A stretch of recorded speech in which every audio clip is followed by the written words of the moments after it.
Yes, I heard that recording in progress. Okay, so welcome everyone. My name is Brian Martin. I'm an officer in the Albany Democratic Club, officer at large, and we have two other officers with the club who are not running for elected office this year. And those are the ones that we always, the club has run the forum. And so, Gabi, could you introduce yourself and what role you'll be playing? Hi, my name is Gabriel Beatty. I'm actually the treasurer of the club, and um, I'll be running the timer and trying to spotlight the speakers who are talking at the time.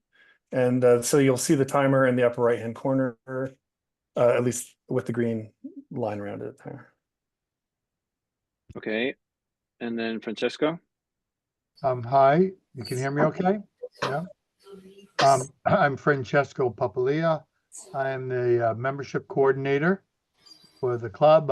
Many of you have been contacted by me via phone, and welcome. Glad you made it. I will be looking into the shared messages for questions that you want to ask the candidates and to try to be able to patch them in and share them in with Brian, who will be managing the pictures. So Brian, wait, so I need to open that up. And I just added to the chat the agenda. So we're starting off with our welcome and introductions of club officers who are running the forum. And then we'll get to city council candidate forum. And spotlighting can be a challenge. So if the spotlighting isn't working well, we will try to go to automatic spotlighting where it just picks up on where audio is. But Gabi's going to be working on that and the timer. So for the city council candidate forum, for both forums, including school board, and I'll repeat this when it's time for the school board to begin. Each candidate has been told they'll have a 2-minute opening statement. Then the club questions will come with the 1-minute response for each candidate. Then there'll be audience questions with 1-minute response for each candidate. And then each candidate will get a 1-minute closing statement. The order of the responders starts off alphabetically by last name, then rotates through for each question. There are 5 candidates, 5 have committed to be here, so and 3 open seats that will be on our November ballot and that the club can potentially endorse. After the city council, which is anticipated to be around 1 hour, that forum, then the school board candidates will start around 8 o'clock with the same format. And there are 4 candidates who have all committed to be here tonight. So all 9 candidates on our local ballot will be here. An excellent opportunity for Albany residents to get to know the people behind the names on their ballot. And then members in good standing at the end will have a closed discussion discussing people's thoughts on the club's endorsement for each race. During that time, any members in good standing who are running to be in that race will be put in a waiting room, not participating in that part. And let's see. Okay, so we're going to start off with, as I said, based alphabetical on last name. And some people have hyphenated last names. 2 candidates have hyphenated, and so it's the first name of the 2 hyphenated last names. And so that'll be Jeremiah, then Jennifer, then Preston, then Peggy, then Aaron for the first round of the opening statements. And then for the first round of questions from the club, it'll go to the next person on the list. So Jennifer would start off with that, and then Preston, then Peggy, then Aaron, then Jeremiah, and then we'll keep going through, rotating through. It's easy for someone like me to screw up on saying who's next, and I'll say who's next each time. So if I do screw up, just let me know right away, and we'll get the right person going next. And yeah. So And real quick, Francesco, can I ask you to manage those people in the waiting room again? Yeah, I don't see anybody in the waiting room. and there's a question that says, do we have a list of existing questions so we know if we want to ask any others? No, we're not going to share those in advance or during the meeting, but you can always fire off a question, and if it's already been spoken, then we won't. If it's already been basically addressed, we won't ask it again. Okay, and all right. So let's start off. There's quite a few people on the call. I am not sure if all the candidates are here yet. But oh no, we have a bunch of people in the waiting room. Let me admit. Okay, but Are hold you on seeing those here. people? Oh, I guess that's M. Okay, I need help, okay? Someone's in the waiting room and I can't see them. Okay, I I just think let them in. I Okay. think that was M. Yep. But I don't Okay. see how to And let them if in. everyone else can stay muted, then that would be good.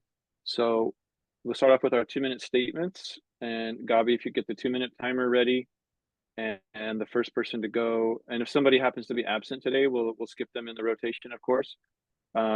Is Jeremiah. Jeremiah, you have 2 minutes.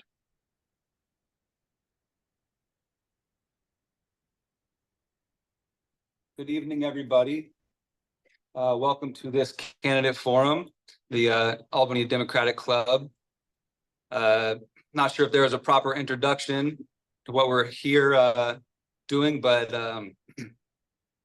hopefully everybody kind of gets the gist of why we're all here. I'm here because I'm running for city council. Again, this is my second time running. I don't know what to say on the opening statement. Nobody's asking me any questions. So I can say a little bit about myself. I'm fourth generation Albany. My grandfather graduated from Albany High. So did both my parents. I graduated Albany High School in 2001. I was on the football team, played baseball, was on the wrestling team, all 4 years. And I ended up graduating with a 3.73 overall GPA and went to Long Beach State. Here you can see in the background, I'm a longshoreman, and I've been in this union for half my life. And I'm pro-union. I'm pro-teachers union, SEIU, all unions. All the working labor force. Here at the ILW Longshore Waterfront, 4 years ago, I was the North Coast District Council rep. And that was really fun because I got to meet a lot of local politicians, Oakland mayors, San Francisco mayors, Sacramento governors, and the longshore industry. And just being out here, being an essential worker during the times of COVID, it was great to keep all this imports and exports moving. But regarding the Albany situation, I think that one thing I want to do is, if I get on city council, is bring this city school Jeremiah. zone. Something that's needed for a long time. And Okay, that's one thank thing. you. Time's up, Jeremiah. Thank you. Sorry. All right. Thank you.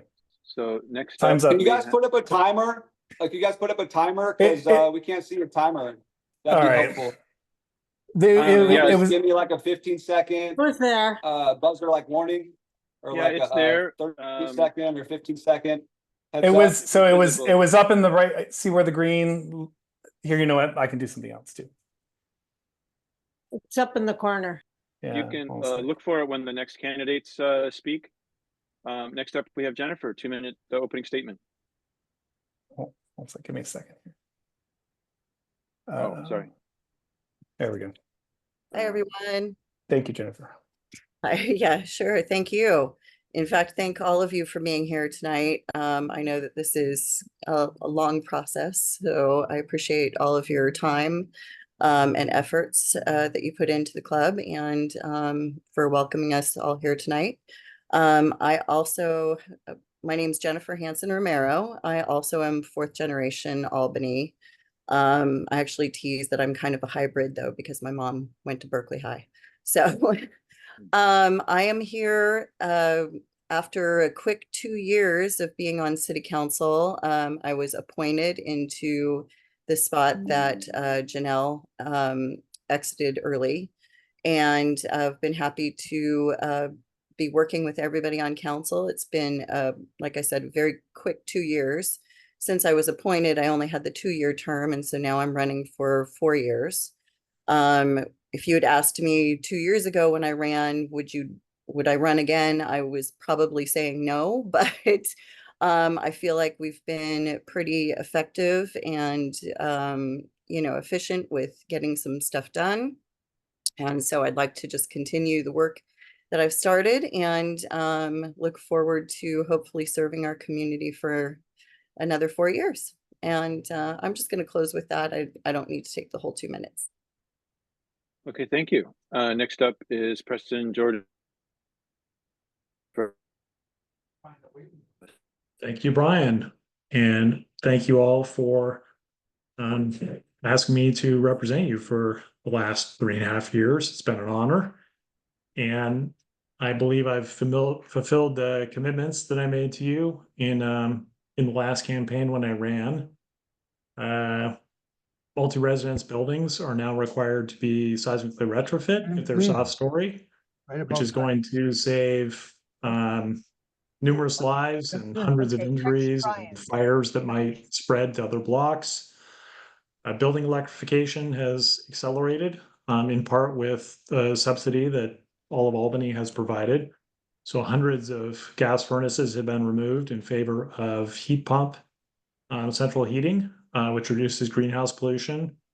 And street trees are now free to plant. So that's an investment in the future to have more shade to combat increasing temperatures. And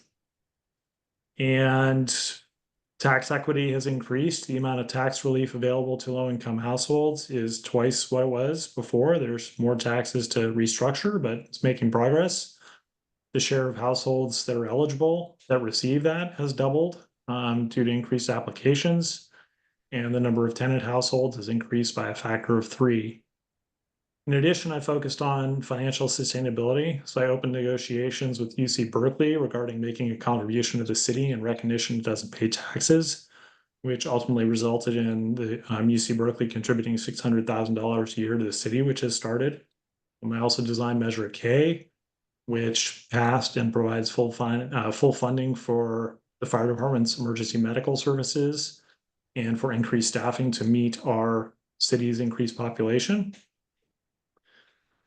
If I should be chosen by you again for another term, my focus is moving on from having gotten the sidewalk restoration started to restoring street lighting. So there's parts of the city where half the streetlights have failed.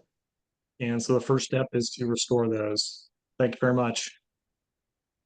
Thanks, Preston. Yes, thank you. Next up, Peggy. Thank you very. Wait, hold on. very much. Wait, excuse me, hold on. Does someone have access to the waiting room? I'm sorry, Peggy. No worries. Yes, I do, and you should as well. There's nobody in it. All right. Someone, I guess the M was texting me that they weren't able to get in. All right, thank you. Go ahead, Peggy. Sure, thank you. I want to thank everyone for being here tonight. I especially appreciate it, as I understand there is another event tonight that might have piqued the interest of many Democrats. But I am glad to see you all here tonight. I'm Peggy McQuaid, a lifelong Democrat, and I live in the house in Albany where I grew up. So I have very deep roots in this community. I've worked for the Albany Unified School District for 25 years as Albany Pool Director. My commitment to public service had led me to, after serving on several advisory bodies, to 8 years service on the city council, including two years as being mayor. During that time, I worked tirelessly to develop and enhance programs providing for the safety and well-being of our community. I'm still actively involved in our community through a variety of volunteer efforts, including delivering Meals on Wheels and serving in leadership positions in several community organizations. I'm running to bring my voice and extensive experience to develop policies that will ensure fiscal stability, implement the housing element, prioritize the climate action and adaptation plan, and update our infrastructure. And I also have demonstrated the ability to do these things through an equity lens, being sure every community member's voice is being heard. I can tell you a little bit. In the past, we navigated some challenging times while I was on council. I wrote the statement that used to be on every agenda declaring we welcome everyone to our city regardless of our differences. I was a leader in the Sanctuary City movement, as well as the United Against Hate movement. I brought successful resolutions before the council to fly the pride flag and also the flag of the Confederated Villages of Lejeune. Also, I brought the legislation requiring safe storage for firearms and to prohibit the sale of flavored tobacco. That's in the past, and I'm eager to get working on creating a future that appreciates our diversity and ensures safe and secure place for all. Thank you. Thank you, Peggy. Okay, thank you. Next up is Aaron for your 2-minute opening statement. Thank you. Good evening, everyone. Thanks for being here. My name is Aaron Tiedemann, and I've had the honor of serving on the City Council since 2020, and I served as mayor last year. As someone who grew up in Albany, I ran for City Council in 2020 with Preston as Albany Forward to give back to my community, which built on my time working for local government, serving on the Albany Economic Development Commission, and serving as an officer for this club, which I've served as secretary for most of the last 5 years. On council, my main focus has been on housing, where I've brought my experience working as a policy specialist for Alameda County, as well as a policy manager for the East Bay housing organizations to bear. In my time on council, we've approved hundreds of new units of housing, including Albany's only 100% affordable project, which is soon to be completed, implemented the San Pablo Avenue specific plan to encourage development along our busiest corridor, and passed a model housing element that will set us up for success in the future. My biggest goal for council in the next term is to implement the programs outlined in that housing plan and find the tools and funds necessary to create affordable housing here. I've also worked to support our city in a variety of other ways on council, including negotiating the deal with UC Berkeley that ensures they contribute $6 million over the next 10 years to core city services, designing our emergency rent and debt relief program with staff during COVID, and leading community engagement when Albany Twin closed, as well as when our community considered a ceasefire resolution. In my time on council, my colleagues on other councils and across the region have recognized me by appointing me to the Association of Bay Area Governments, or ABAG General Assembly, Executive Board, Housing Committee, and Legislative Committee, where we direct housing and transportation policy across the Bay Area, as well as to the Board of Ava Community Energy, which provides our clean energy, which I currently serve as vice chair of. I'm honored to have the endorsement of State Senator Nancy Skinner, Mayor John Mickey, Vice Mayor Robin Lopez, the Mayor of Berkeley, Jesse Arreguín, Berkeley Councilmember Terry Taplin, and the number 2 endorsement of the Sierra Club. And I thank you all for your time and hopefully for the night. Okay, thank you. Next up, we go to our Q&A session, starting off with club questions. And we move the rotation. So now the second person in alphabetically by last name begins. And so that would be Jennifer. In just a minute, you'll begin. Then we'll go to Preston, Peggy, Aaron, and then Jeremiah would be last. And then we'll go to the next person on the list for the next question to start it off. So, and then we'll go to audience questions after we've had some time with club questions. The first question from the club is, and this will start with Jennifer, is in the regional housing needs allocation, Albany has a quota of over 1,100 new homes at various income levels to facilitate building by 2031 to ease the housing crisis. If elected, how would you work to increase Albany's housing stock to meet its regional quota? Jennifer, you have 1 minute. Yeah, sure. Thank you. It's a large quota, and it's going to take a lot of creative solutions. There is the need to, I believe, repeal Measure K so that we can continue to build housing in the areas on the hillside as well. There's also some incentive programs that I'd like to look into to try to get our builders to build more quickly or more easily. Costs have gone up in every sector, and that's actually causing a lot of the slowdown of additional building right now. So if we can look at more incentives, look at different solutions, and try to bridge more relationships together, I think that will help us start to meet those goals. Okay, thank you. Next up is Preston. Preston, you have 1 minute. Thank you. Yeah, building on fellow council member, what she just referenced about the economic cycle and what Councilmember Tiedemann mentioned. So there have been about 250 new residences that have been approved by the council but not yet built. In part, I would imagine because of the increase in interest rates, as those come down, the work that the applicants put in to get those approved, which is not insubstantial, will likely convert to construction. I know that's what happened with Metro 510, which is the residences in El Cerrito Plaza. They were approved, then 2008 hit, then they were built 8 or 9 years later. I think one of the biggest actions that could be taken is developing a specific plan for Solano Avenue. Similar process as San Pablo. That's not to say that it would be the same outcome as San Pablo, but it needs that kind of attention as the other main commercial corridor that could support denser housing. Okay, thank you. Next up, we have Peggy. You have 1 minute. Thank you very much. I do believe that housing requires a variety of solutions. There's not a one size fits all, going from multi-story, multifamily dwellings to the smallest ADUs. All of these help with the increasing our housing stock. I think it also needs to be remembered that cities do not build housing. We don't go out with a hammer and shovel and do the actual building, but we do need to be sure that all of our policies incentivize and encourage the builders to come in and to build. We do have the San Pablo specific plan. We've got some development coming from that, but obviously we're going to need to have more. So we're going to need to encourage more of that. The thing that hasn't yet been mentioned is the property at Golden Gate Fields. While we don't have possibly won't have a direct influence on that, it is an area that we probably are going to need to look at for some housing. We also need to plan ahead. I think Preston made a good point about a specific plan on Solano Avenue. Right. We want to be ahead of the curve. Time's up. Sorry. Thank you. Thank you.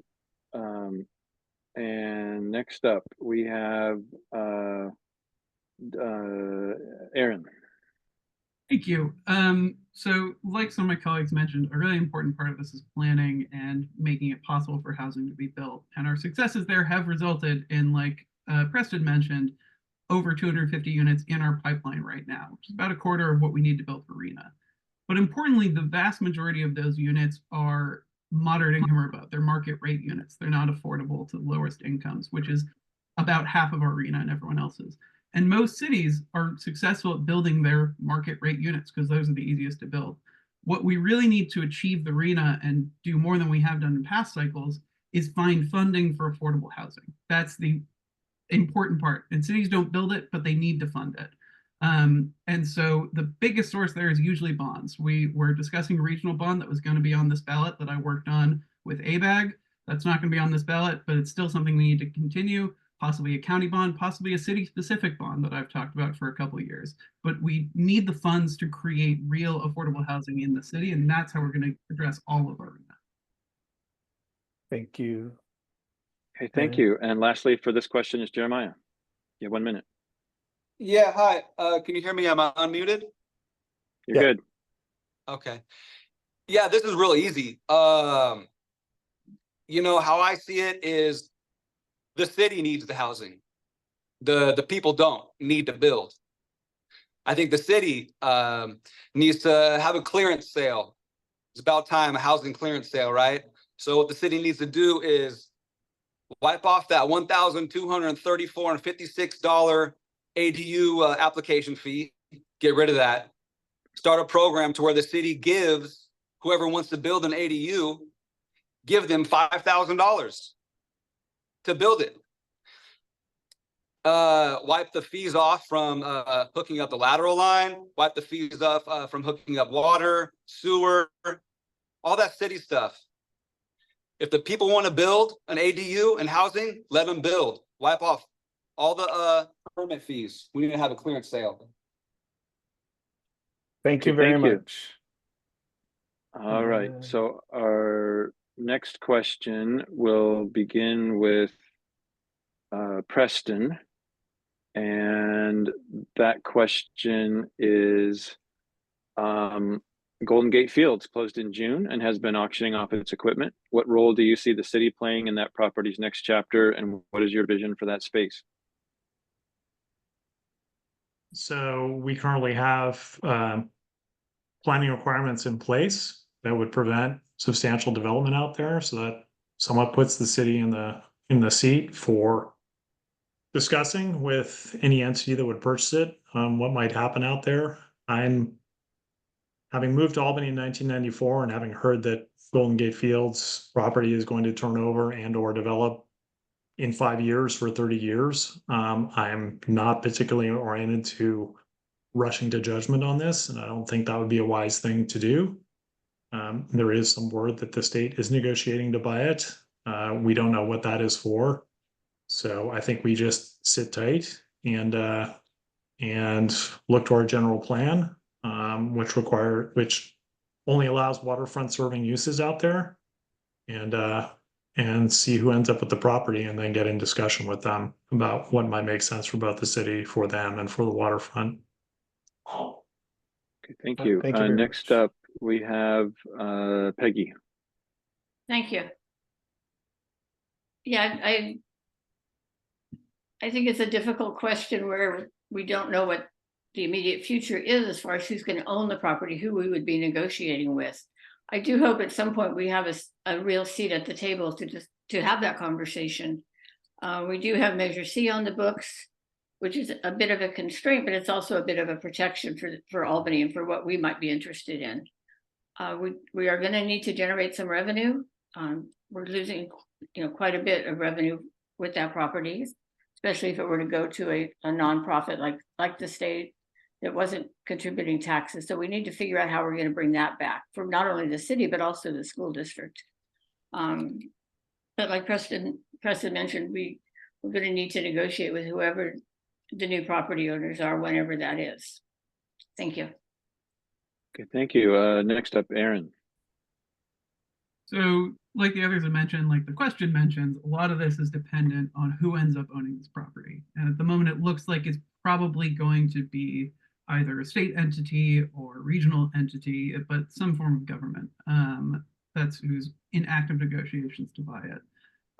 And we want to be a part of that discussion once they do. And I've tried to be proactive about that on council. I opened up a dialogue with members of the governor's office so that they could include the city and tell us what's going on, which staff has now taken over to try and make sure that we have a seat at that table, because the main goal I have for Golden Gate Fields is for Albany to be taken into account when whoever buys it is deciding what's happening, and for the community to have a process that's open to allow them to decide what is the highest and best and most useful use for that site for all of us. And I think that is possible. We just have to really work to keep those doors open and keep ourselves at that table. Thank you. Thank you. Next, we have Jeremiah. Is there a new question? Did I miss something? Is this still about the housing? The new question is about what to do with Golden Gate Fields. Okay, Golden Gate Fields. Well, that's a good one, right? I can't do anything about it. I mean, are you asking for my bright idea? The question is, what's the city's, what do you see as the city's role, and what's your vision for that space? Okay, so the city's role, I'm not sure what the city's role is right now, but I'll go ahead and answer what I see from my vision of the space. Okay. First of all, I'd put solar panels on all the roofs and wind and harvest the wind power. That's number one, because there's a lot of wind and there's a lot of sun. And also, it's a beautiful place. I mean, if we can get Golden Gate Fields, we can even have our own sports team and a lot more housing, obviously, right? So Okay, thank you. we'll just Thank kind of you. see what happens. And then lastly, we have Jennifer on this question.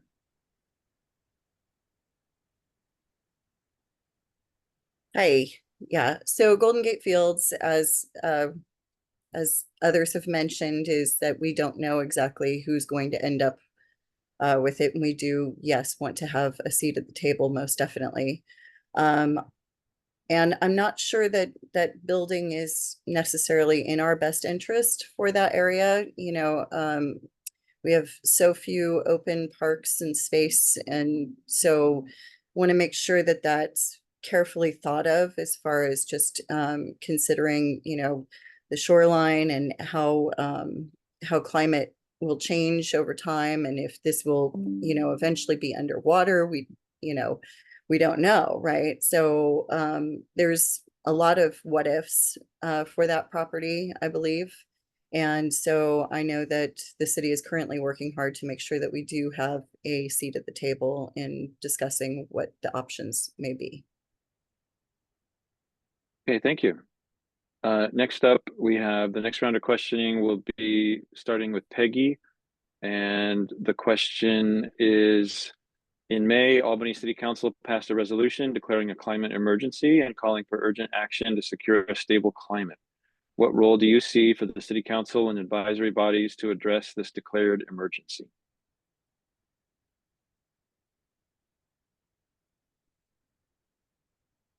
Okay, thank you very much.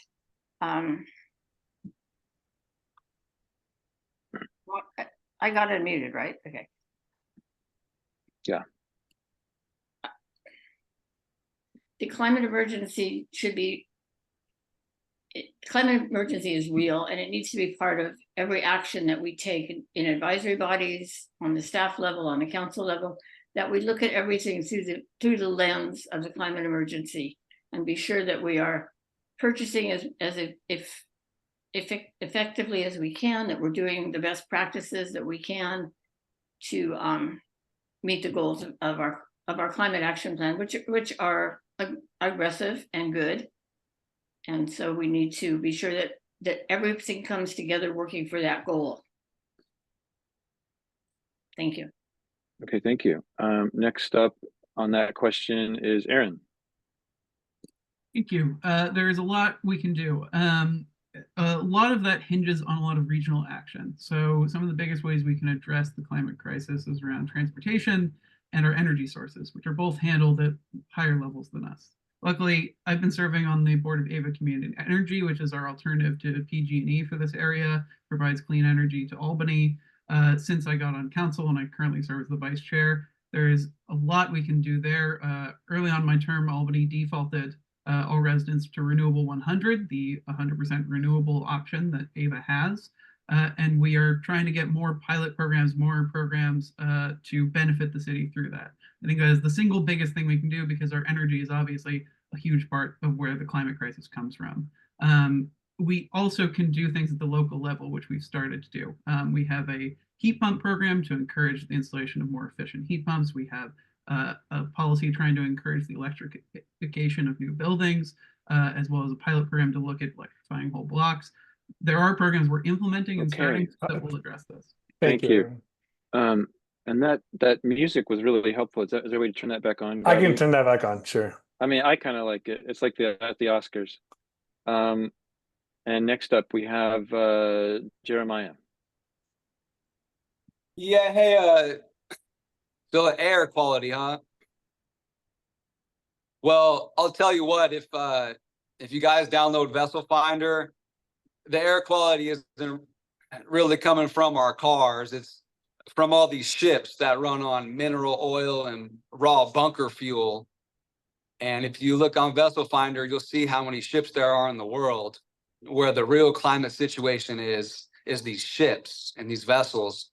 But I mean, I do my part. I got an electric car. You know, what I would do on city council, first thing I'd do is I'd audit all the city vehicles.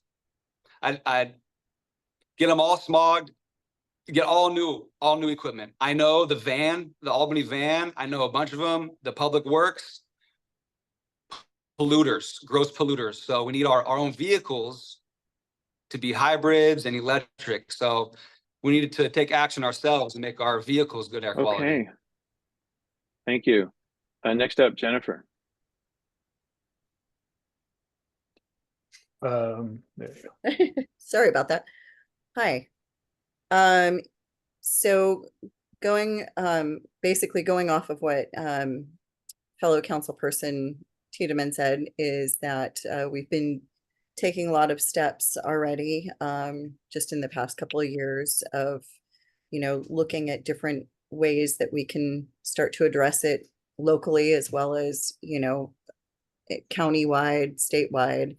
I know that there's a lot of initiatives happening and at the higher levels. There are certain times where, you know, recently we had passed to replace a parking meter ticket. I'm trying to think of the parking enforcement car is what I'm talking about. And we did choose to replace it with one that was gas powered. However, it was after finding the reports that the electronic version wasn't quite up to speed. So we have to address that as well. Okay. All right, thank you. And then lastly on this question, we have Preston. Thank you. Yes. Thanks to the Albany voters for passing Measure DET in 2020 and recommending spending 1/3 of those funds on greenhouse pollution reduction and climate adaptation. The city has directed some of that to subsidizing heat pumps, as I mentioned, which has led to the support for the removal of hundreds of gas furnaces. Obviously, that program needs to continue.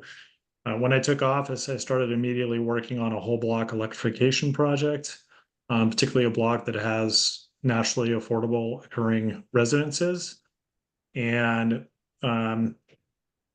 staff ended up applying for a grant from the Department of Energy and won the grant for planning and engineering that project, which was, I think, $200,000.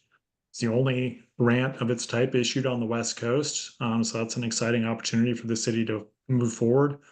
The city also needs to partner with a private entity in getting chargers, EV chargers on the curb. Okay, thank you. Next up, we have Aaron will be the first person to respond to this club question, which is the city of Albany is potentially facing a several $million deficit in coming years, plus an unfunded pension liability in the tens of millions of dollars. In what ways can the city address these shortfalls, these challenges? Thank you.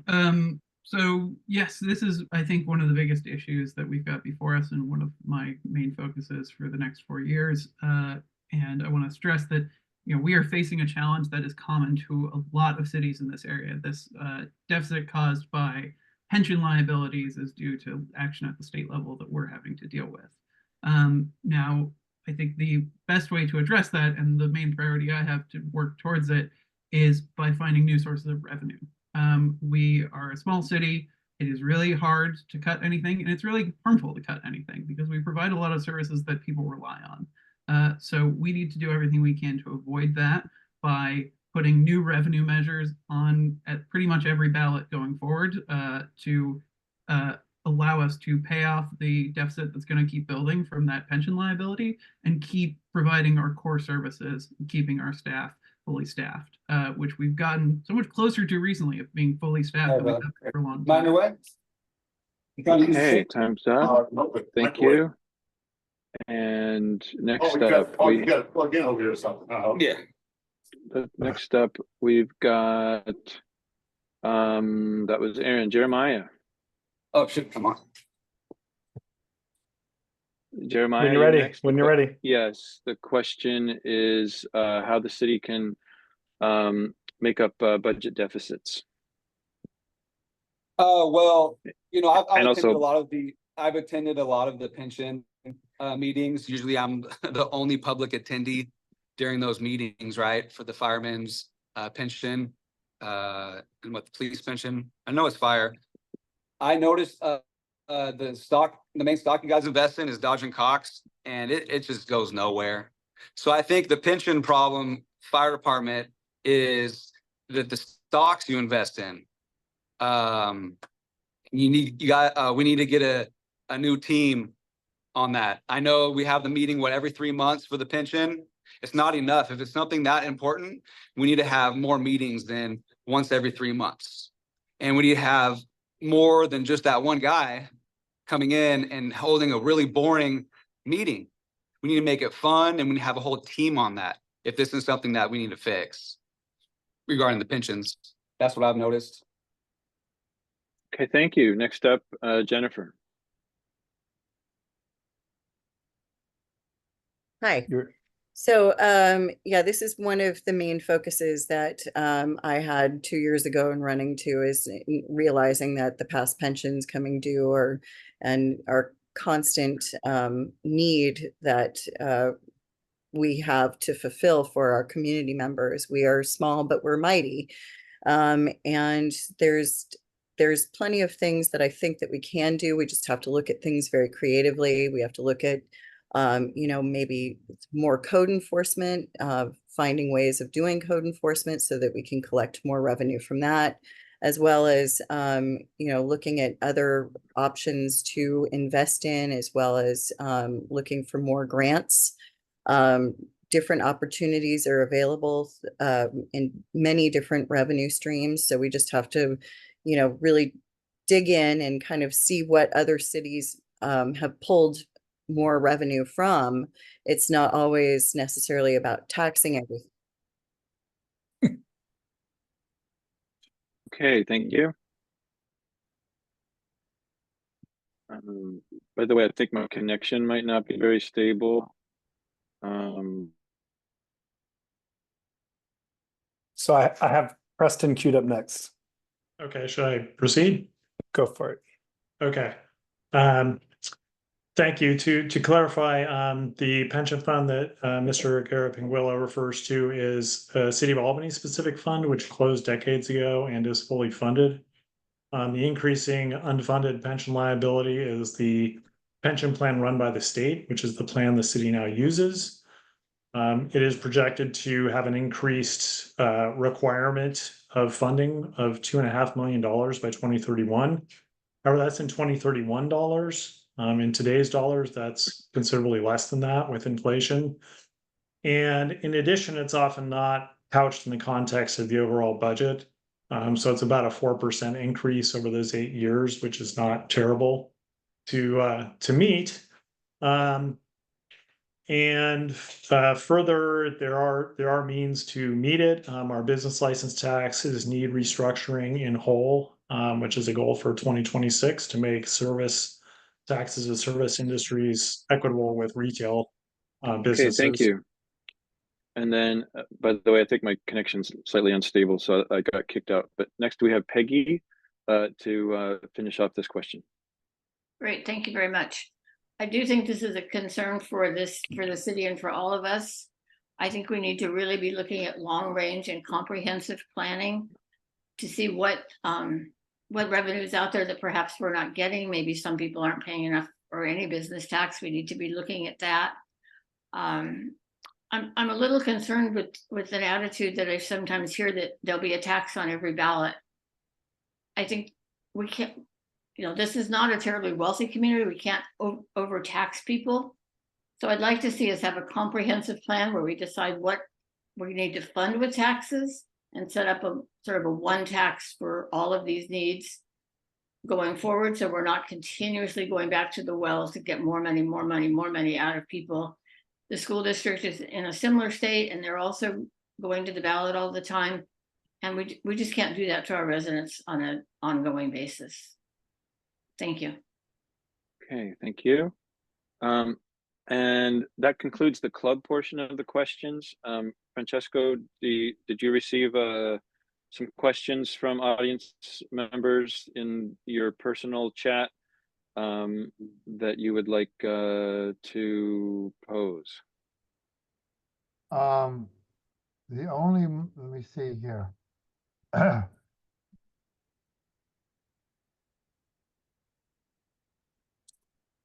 I'm not sure if this, Peter, was your question, Peter Mass, was your question for the school board or for the city council? Yeah, so here's the question for, no, that's for the city. So It if you don't was have any, for- then it was the for, question we have is what would be,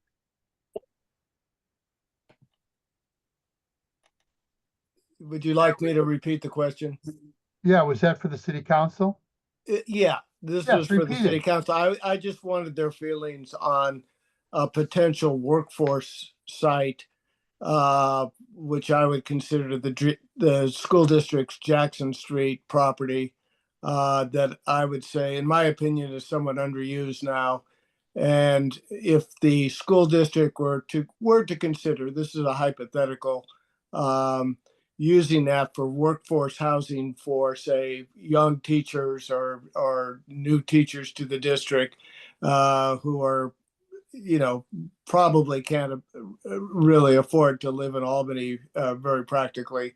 What would be the reaction, or well, what would be your feelings on this? okay, so I hear you. I think we're going to pass on that one because that is school district property, and that would be a school district decision. And the council members might have opinions on that, but yeah, maybe the planning zoning commission might have some. Let's see. Here's another question. What is your involvement in the affordable housing development on Cleveland and Washington, and do you support it? And I would add, do you support, more like this? So affordable housing like the one on Cleveland and Washington. And so let's start with,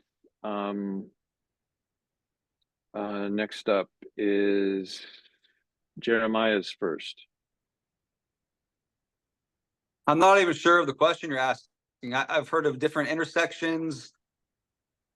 There's the public housing on Cleveland and Washington. What's your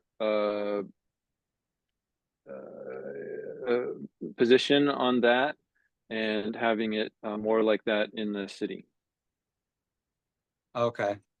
Yeah, I mean, it works great. We need more, right? I think that there needs to be more ADA units and more units available for students and teachers and possibly senior citizens. I know that the city of Albany does outreach with our own program. What is it? Project Hope, Albany Cares. We end up finding housing.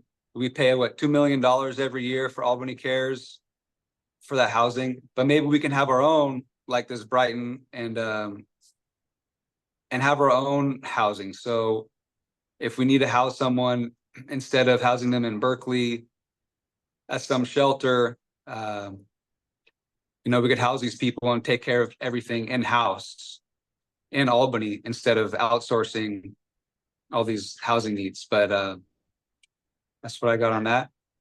Okay, thank you. Next up is Jennifer.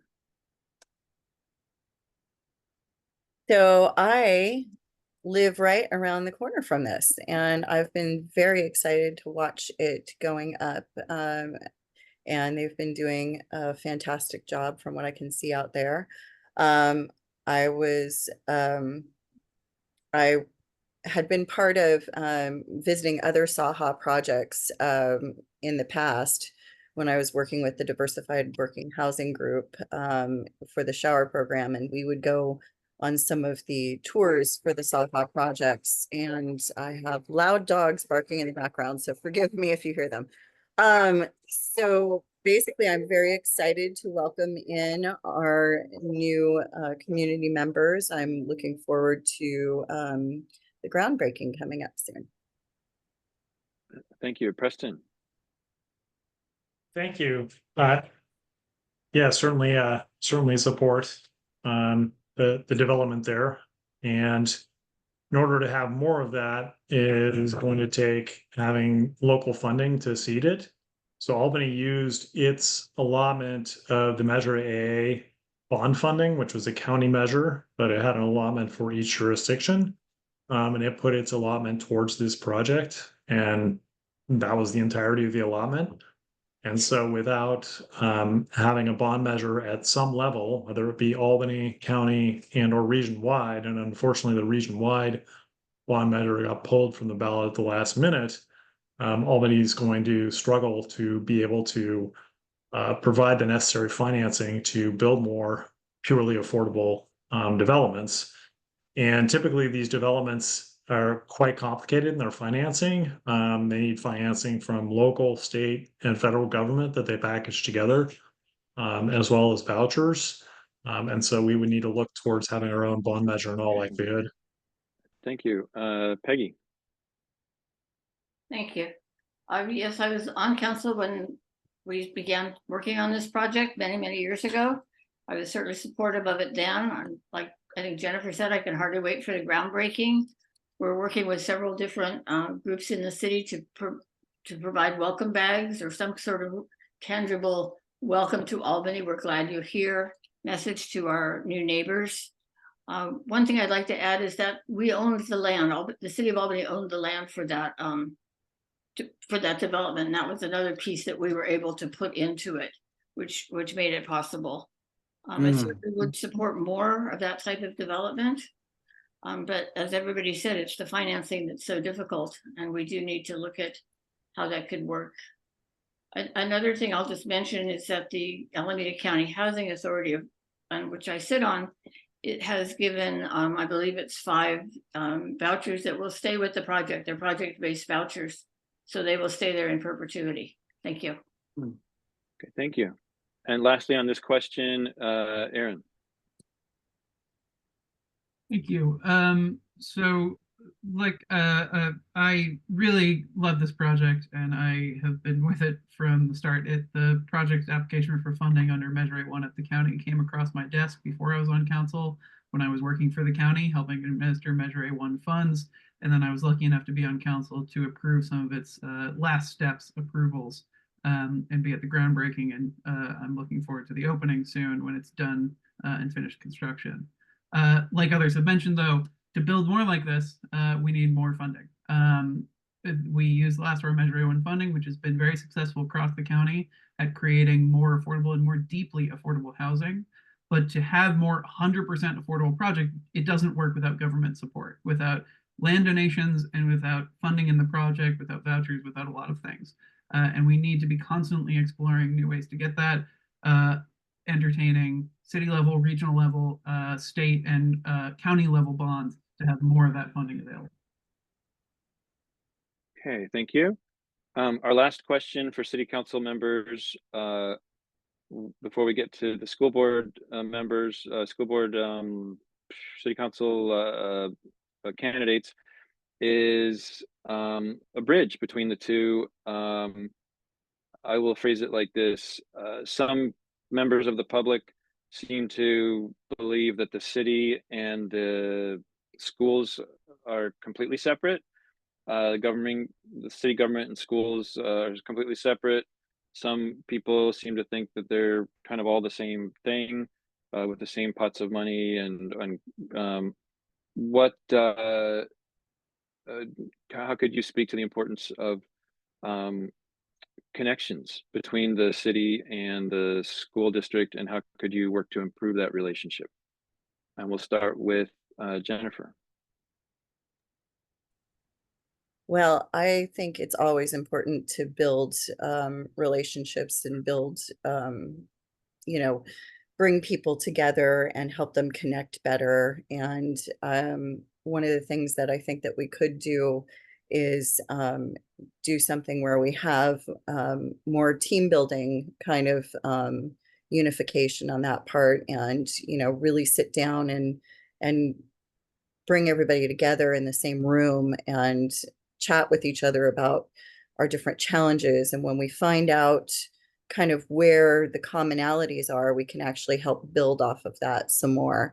Yes, we're going to have our challenges still. There's going to be, this funding need or that funding need, and then how do we, work together to try to really answer these questions,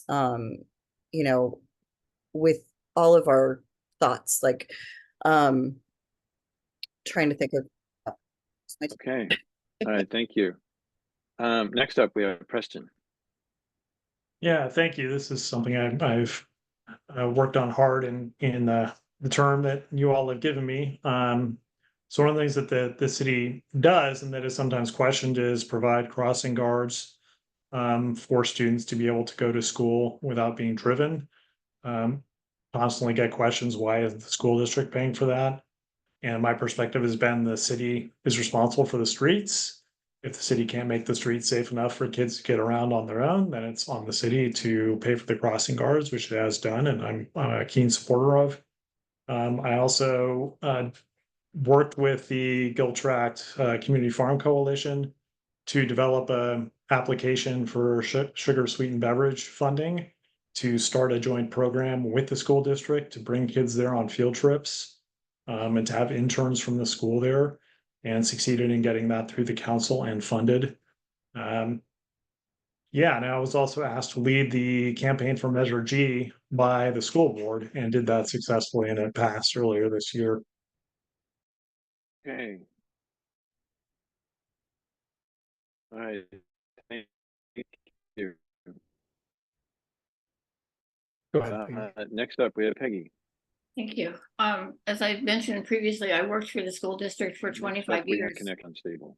So I have a lot of relations with people that either I worked with or I've known since then.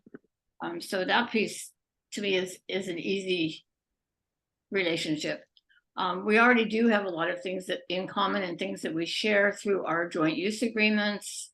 I believe Preston mentioned the crossing guards, which is a very important service that the city does provide, which is wonderful. It keeps our kids safe. We do try to have students serving on all of our advisory bodies, which is, I think, really an important connection between the schools and the city. And also a lot of our sugar sweetened beverage tax money goes to programs that are part of the school district or supported by the school district, such as the swimming program at the pool and the Giltract program and the Mommy and Me swimming program, or it had a better name, but you understand. So we have a lot of connections now. Okay, thank you. Next up, Aaron. Thank you. So there's always room to build this relationship, and I think there's a lot we have done with this council. Like others have mentioned, we fund several programs, mostly through the sugar sweetened beverage tax, that benefit the school district. That's more than just the crossing guards, but includes a lot of educational programs. And I think the other biggest thing that, besides just those sorts of funding agreements, that we can cooperate on and work together on are these projects where we're touching on, I think, the biggest thing that we both work on, which is our youth and engaging them. So we recently made a change so that all of our advisory bodies have student representatives, specifically from the school district, to get them involved. And we worked recently, Councilmember Jordan and myself, on a measure that will be on this ballot to give our youth the ability to vote, which we brought to the school district and got their unanimous approval. So these are the examples of projects that we can work on together and that benefit all of us and our sort of most shared constituents. Okay, thank you. Lastly on this question, and our last question for the night with City Council is, and then we get to closing statements, is Jeremiah. Yeah, I always wanted the same thing myself, right?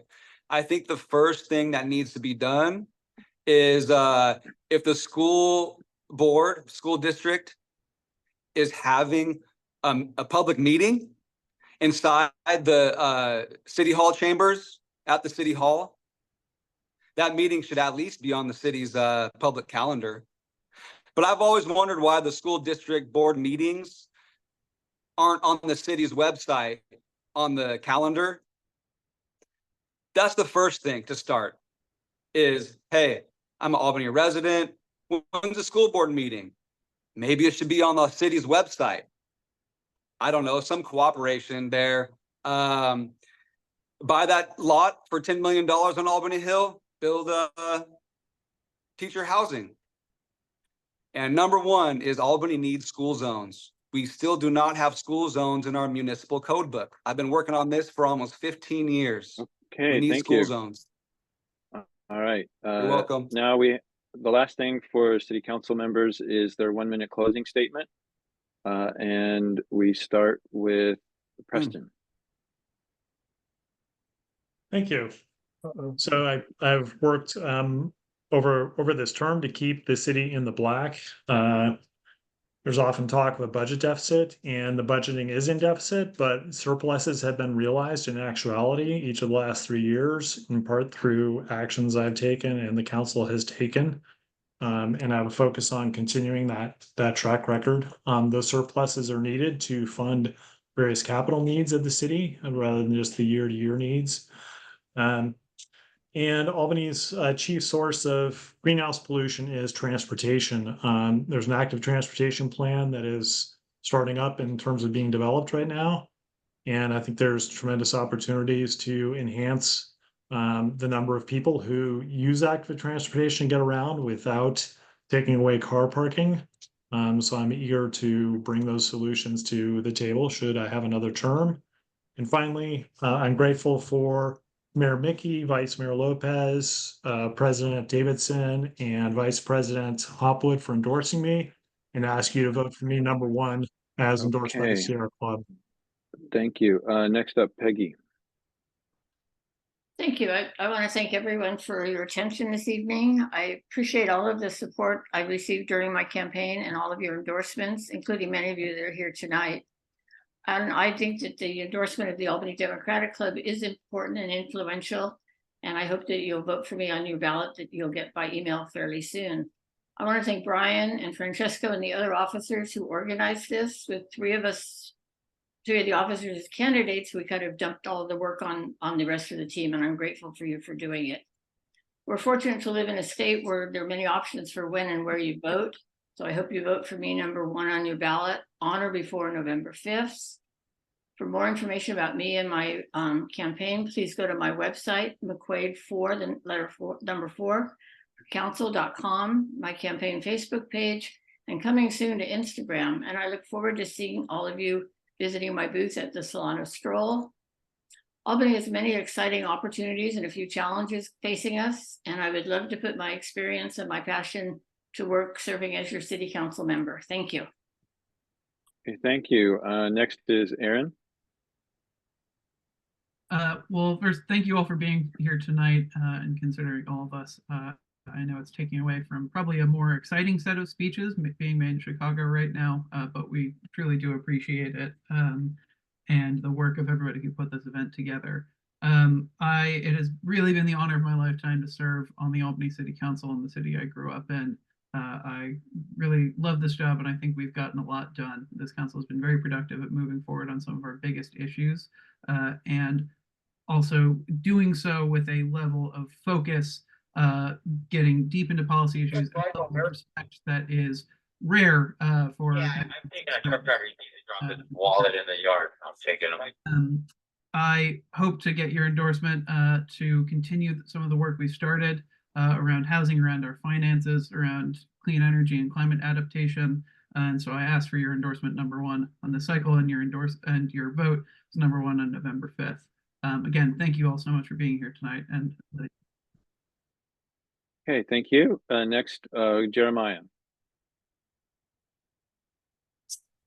Yeah, great. Closing statement. This is a great opportunity for everybody out there to get to meet everybody, all the candidates. One thing I've been passionate about, yes, I'll repeat myself, is school zones. about, I don't know, 6 years ago, 5 years ago, I had petitions in every single main office in Albany schools. And I got 800 signatures from Albany parents. And I turned those signatures into the city clerk.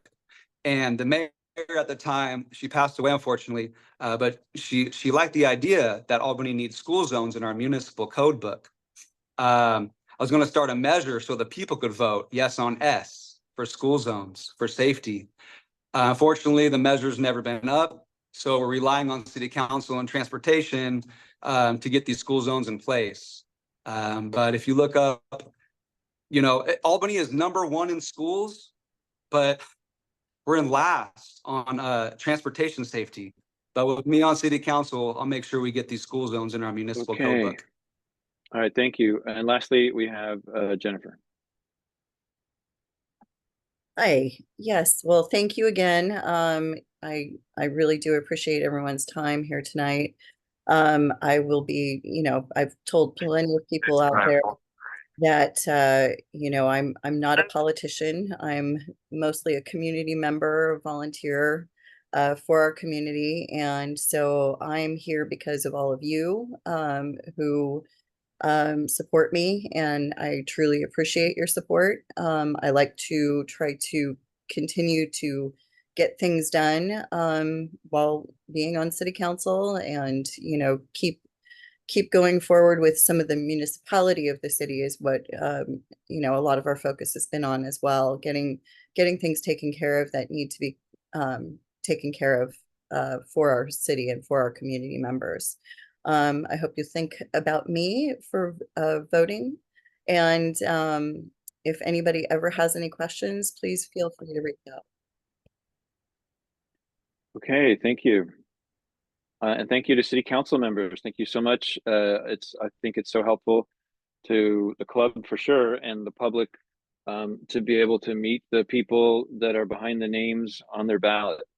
And much appreciated for your time and efforts to come out and share that with us. Next up on our agenda, that's the link is showed in the chat, is the school board candidate forum. Same format as before. Here we have 4 candidates. All four have committed to be here tonight. There's 2 open seats being endorsed. And so let me just review the format, because I know some candidates added during the meeting, which is fine. So each candidate, and this is something that was communicated to all the candidates in advance as well, but just a recap, there'll be a 2-minute opening statement, and for each candidate, followed by club questions with a 1-minute response for each person, then audience questions with a 1-minute response, and then a 1-minute closing statement. The order of responders starts off alphabetical by last name, then it rotates through for each question.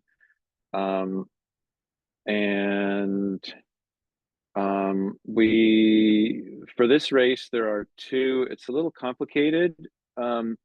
It's not really complicated. There are 4 candidates. There are 2 open seats that will be on our ballot. So this is my understanding, there'll be 2 open seats on the ballot. Some people may be aware that there is 1 additional vacancy, but that was due to a midterm resignation, is my understanding. And the club will not be endorsing that, since it will not be on our November ballot. It will be filled some other way, and the school board knows how it will be filled, but it's not important for our discussions right now.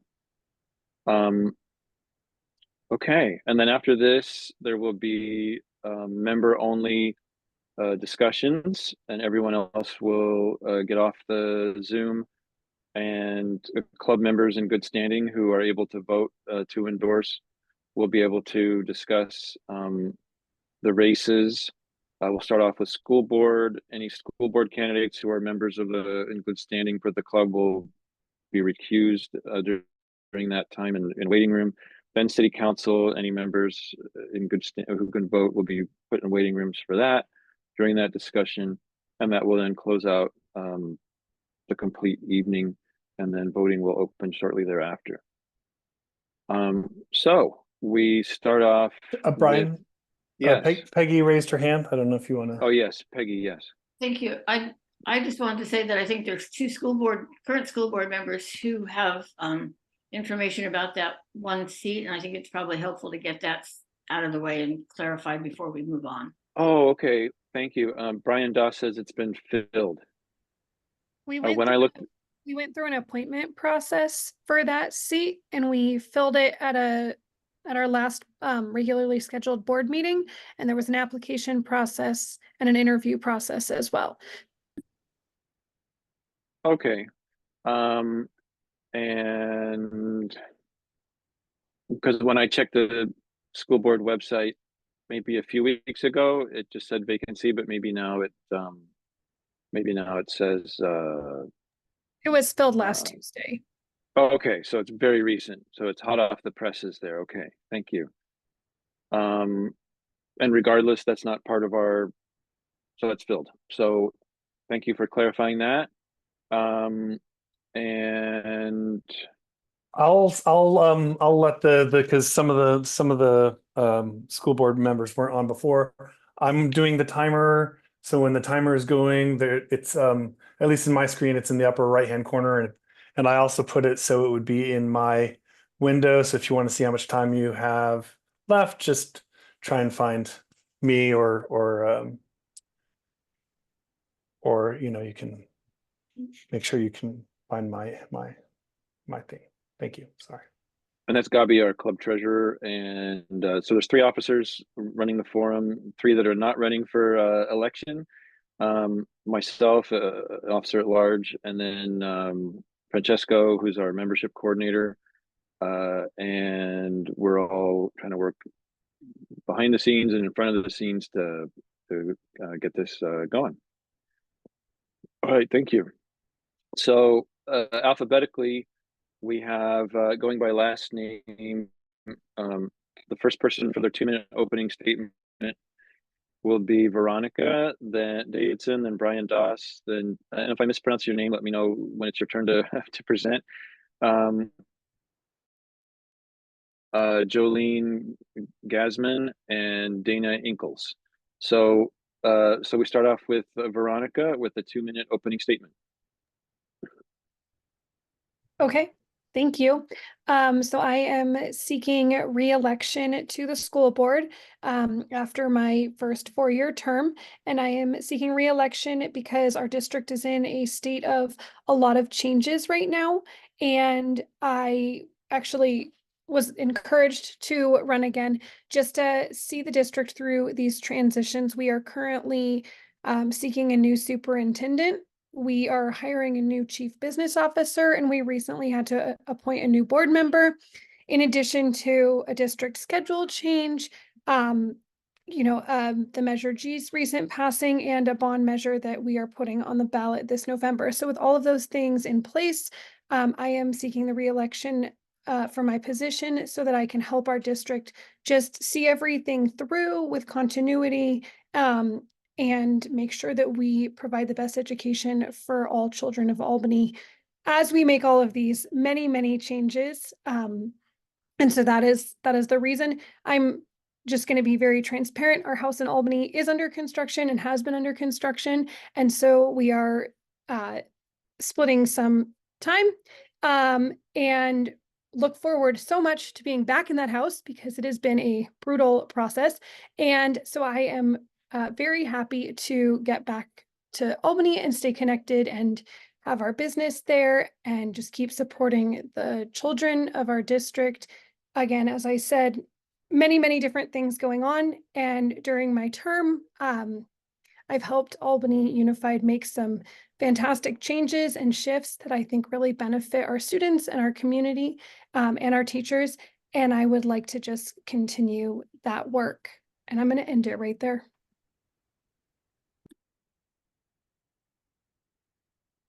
Thank you. Okay, thank you. Next up, we have Brian Doss. Thank you. My name is Brian Doss. I've lived in Albany for a little over 17 years. But before that, I graduated from Albany High School. It didn't look this cool when I was in high school because we were in the portables, but I'm excited that it got built. They were finishing up the addition to the high school during my time on the board. So I served on the board 6 years ago, 4 years, served 2 years as the vice president. During that time, we brought in the food program for students, making sure that all students were fed. Because as I was saying, when we brought in that program, if you feed their bodies, if you feed their stomachs, their minds will follow. I've always felt like that. It's important. Hungry kids can't learn. So it was really important to get that started. Also, during my time on the board, we went through a transition for the superintendent. And so I got an opportunity to go through the hiring process and bring in a superintendent that we recently lost, Dr. Frank Wells. And so that process, it was long. It was a tough process, but through all of that, we were able to find Dr. Wells and bring him in. I've also was one of the founding members of the Black Parent Advisory Group, served on the site council at Marin. And I will end it with the reason why I'm running for the board is the same reason I ran for the board last time, is because I think that with the experience that I have, all of the students in Albany can and will have benefited before, as well as our teachers and staff. All of that together makes Albany a great district. We want to continue that, but there's also room for improvement, and you need an experienced board member to work on that. Thank you. Okay, thank you. Next up for a 2-minute opening statement, we have Jolene. Hi, before we start real quickly, I'm so sorry. I just wanted to put a little disclaimer. I have a little with me because the rest of my family is sick with COVID. And so I apologize if it just takes up a little bit more time, but let's just go from here. Good evening and thank you for having me, everyone. A little bit about myself. I moved to Albany about 5 years ago with my partner and my then preschooler, who is now 8. We packed up everything we owned, left everyone we knew, took this little leap of faith. And in those 5 years, we've grown. We fostered friendships that have become like our family, and we started new chapters in our lives and even expanded our little familial unit. Albany has truly become our home. And that's why I'm really passionate about making sure that here we have a community that we can help grow and be proud of. While in Albany, I worked with people within the community to help with events like at the UC Village, from outreach and care during and directly following COVID to the beer pantry to help provide food and other necessities, assisting with community events like social distance graduations or holiday drives, and a lot more. I've also volunteered at Ocean View, from room parenting to helping with events, both formally, shout out to Sign Up Genius, and informally, like driving others to help gather supplies for the fall festival, or watching the kids so that the other parents could help volunteer at the booth themselves. My goal here in running for the Albany School Board is to ensure that we continue our progress, from bringing teacher input on programs that should be implemented at school to another passion of mine comes from expanding services for students with disabilities and giving access to counselors for mental illnesses, for mental wellness, specifically because these students lived through a pandemic during some of their most crucial developmental stages. But most importantly, I want to highlight that I want to bolster voices of communities for people who maybe don't feel seen or heard enough. If elected, I want to help create this space where I can be proud to say that we together as a community created the best possible environment for teachers, for admin, for families, and most importantly, for students to learn and grow. The old adage goes, it takes a village, and I've seen that a lot here in Albany. I've seen some amazing things, but I'm really more excited to see what else there is to do and what's to come. So thank you. Okay, thank you. And lastly, for the 2-minute opening statement, we have Dana. Hi, everybody. Thank you for having me. My name is Dana Inclis, and I have been in Albany for almost 20 years. I moved here before kids and for the schools, like many people. I now have a 14-year-old and a 16-year-old at Albany High, and they've been through the Albany School District since TK and K. I have been very actively involved since then. I have been a room parent. I have planned camping trips. I have, says I need to unmute. Can you hear me? Yes, we can hear you. Yes, we can hear you. Just okay, sorry. Big message on my screen. I have been an auction chair, so I've been very involved in fundraising. Post-pandemic, I took on the role of PTA president. to really help bring in the community and to help the teachers and the students transition back is a very hard time. I'm currently the secretary of the Albany Music Fund. So I have quite a bit of experience at all levels with fundraising and the students and the teachers, and I'm very passionate about the community. Professionally, I started my career with at the Youth Guidance Center in the city of the county of Orange, working with incarcerated minors. I then went on to get a master's in public policy. I did not continue in the public world, though. I moved up to the Bay Area and I transitioned into tech and business. And I've spent the last 25 years working in various organizations running large projects. So I have a tremendous amount of experience with budgeting, with process management, with leadership and change management, and communication. So I am hoping to take all of those skills that I've acquired over the last 20 plus years, plus all of my passion for the community, and help Albany School District move forward. Like Vonnie said, there are two big changes coming with the hiring of the new superintendent and staff, and I hope to be involved. Thank you. Next up, we have questions from the club, and then we'll take some questions from the audience. Some people have already been messaging me, so continue doing that if you have questions from the audience. The first, and we, as before with City Council, we rotate to the next person on the list to begin. So the first person to respond to the question will be Brian, and then we'll go from there alphabetically by last name. And loop around. So the first question for Brian is what would be your priorities for AUSD's selection of a school of a superintendent? I think for me, the priorities would be focusing on communication. I think that communication is really important. Especially as a superintendent, right? Because you're dealing with a lot of different members of the community, right? You're dealing with a lot of different students, you're dealing with a lot of different staff, you're working with a lot of different teachers. And so you really need to have the ability to communicate and to operate at a high level within all of those different groups. At the same time, I think that it's important to maintain focus as a superintendent, and to always remember that we're here for one reason, which is the success of our students. Maintaining that focus while still working and keeping everything else in tandem. Thank you. Next is Jolene. I think that one of the biggest things that I would want from a superintendent is making sure that they have a vast array of knowledge of our community.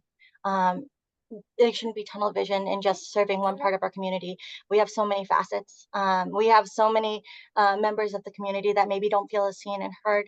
And I would want a superintendent that is able to do outreach, that is able to go into those spaces and start up a conversation, much like Brian said. I think Brian hit the nail on the head when he said communication and having those conversations and making sure that we get down to what is it that the community needs, because we are multifaceted and we have so many members that have different needs. So finding a way to have somebody that can come into those spaces and help synthesize those ideas and create the best possible environment for our school districts. Thank you. Thank you. Next is Dana. Thank you. So I've done quite a bit of hiring, and I would say one of the first things is I'd like to understand a vision. What is the vision for our school district, and having that tied directly to how this person views our community and our schools, right? We are very academic focused, but we have a lot of other areas that we also need to focus on. So can this person communicate a vision to connect all of those pieces? I would say the second piece is somebody who can demonstrate some strong experience making hard decisions. The budget is a challenge. We've got ballot measures that are out there. We I know that we've had some cuts at the schools. My kids are experiencing some of that right now. And we need somebody who has the experience going through that and will be able to make some of those hard decisions in a practical way, and ultimately communicate those out to the community. I think that we really have a need, as Brian said, to improve communication from the district out to the community, from the board. Thank you. Guess I got to Thank watch you. that timer. Yeah. And then I think Gabi is trying to spotlight people when it's their turn, but I think if you're just FYI, if your camera's off, I don't think he can spotlight you. So just FYI. Next up, we have Veronica. Well, I've been putting a lot of thought into this since we're going to give these at our next board meeting. So one really important thing is that we have somebody who has some experience doing this before and is able to continue some of the things that have been put into motion between Frank Wells and now with Dr. Evans, someone who has experience with leading these high reliability schools. That's something that we've been working on at the district leadership level, and giving our staff opportunities for professional development and growth embedded within.